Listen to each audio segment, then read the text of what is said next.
73% of Indians do not meet the recommended protein intake. Most of our protein comes from cereals, not even from real protein sources like soy, paneer, tofu, eggs and chicken.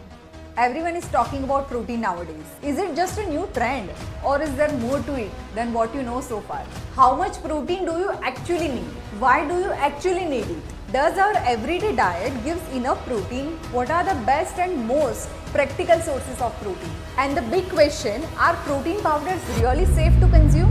Hi, I am nutritionist Riddhi and in this video, I'll be answering all your questions in simple and scientific way. I'll also guide you on how you can get the right amount of protein through simple Indian home cooked meals. Now, what is protein? When it comes to food nutrition, there are three macros: carbs, protein and fats. Protein is the most misunderstood one because protein is not just for building muscles. Every enzymes, hormones, your bones, even your immune system relies on it. So even if you are not a gym enthusiast or an athlete, your body still needs protein to function every day properly.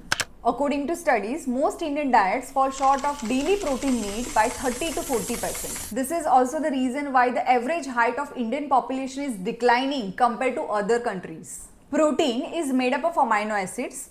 These are building blocks of your body. There are 20 such amino acids, out of which 11 are non-essential, meaning your body can make it on its own, and 9 are essential, which means your body cannot make it on its own. So, you need to get them through food. Your skin, muscles, bones and organs are made up of some or other amount of protein, and it also promotes various enzyme and hormone production. In fact, 50% of your bone mass is of collagen, which is a form of protein. So in simple terms, protein is amino acid chains. It builds and repairs body's machinery. It supports countless vital processes. Now let's understand why protein is important for your body. So what will happen if you don't get enough protein? Every cell in your body contains protein. In fact, after water, protein is the second most abundant substance in the human body, making up to 15 to 20% of your total body weight. Your brain and nervous system rely on protein to produce neurotransmitters,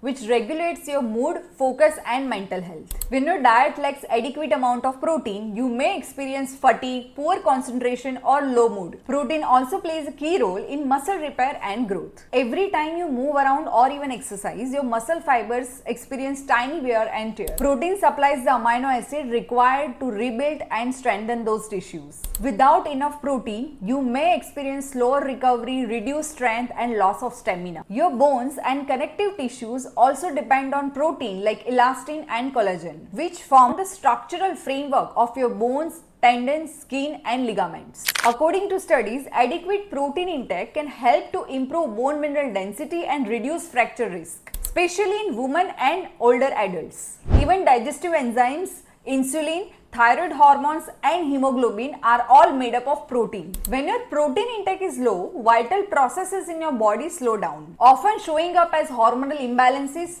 tiredness or poor metabolism. And finally, protein is essential for immunity. Antibodies that fight viruses and bacteria are specialized protein. A lack of protein weakens your immune system, delays wound healing and makes you more prone to infections. In short, every system in your body, from your brain to your bones, relies on protein. Without enough protein, your body simply cannot perform at its best. So how much protein do you need? According to Indian RDA, if you have a sedentary lifestyle and don't work out much, then you require about 0.8 gram of protein per kg of your body weight. However, if you work out regularly, play sport or have a physically demanding routine, your requirement increases to anywhere between 1 to 1.5 gram of protein per kg of body weight. To put this in simpler terms, if you weigh 60 kg and exercise regularly, multiplying 60 by 1.2 gives you 72 grams of protein per day. That's your approximate daily requirement. You can easily calculate your own protein needs using this formula based on your daily activity.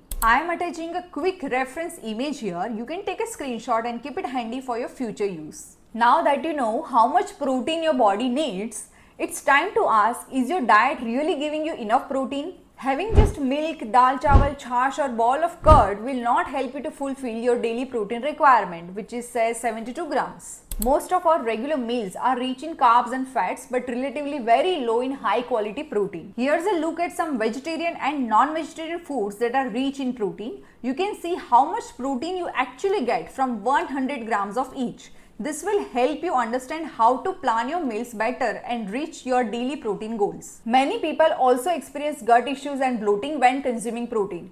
Why does this happen? One important thing to remember is when you consume large amount of protein in one meal, it can lead to gut discomfort, bloating and indigestion. It's always best to spread your protein intake evenly throughout the day for better digestion and absorption. See, if you have been eating 20 grams of protein daily from years and suddenly increased to 70 grams or more than that, your stomach won't be able to digest and process it efficiently. This sudden increase can cause bloating, heaviness and gut discomfort. The right approach is increase your protein intake gradually and spread it evenly across all your meals. This helps your body adapt better and improves digestion and absorption over time. Now you know how much protein you should consume, how you should consume, and what are the good sources of protein. You might still feel that completing your daily protein intake is a challenge. And that is where a lot of people rely on consuming protein powders. But is it safe to consume protein powders? Short answer is yes,